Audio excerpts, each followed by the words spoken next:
उद्धव ठाकरे यांना मात्र चंद्रपुरात जे काही घडलं ते काही वेगळं घडलं असं बहुतेक वाटत नसावं। त्यांचं वक्तव्य आहे की पैशाचा महापूर आला तरी निष्ठेची भिंत तुटली नाही।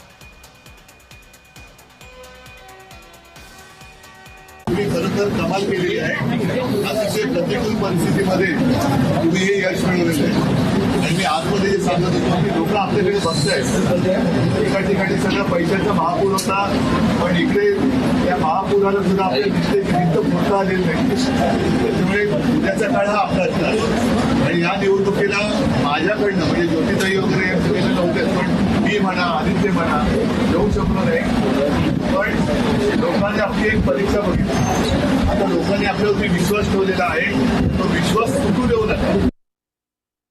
हे आता मनाला समाधान देण्यासाठी असे वाक्य चांगले वाटतात, परंतु एकदा पराभव हा पराभव असतो, तो कुणाचा काय असत। अनेक दिग्गजाचे लोक पडलीत म्हणून त्यांनी पराभव मान्य केला नाही अशातला भाग नाही। एकदा निवडणूक आहे, याच्यामध्ये सर्व तंतमंत सगळं अवलंबले जातात आणि जो निकाल येईल तो सर्वांनी मान्य करायचा असतो।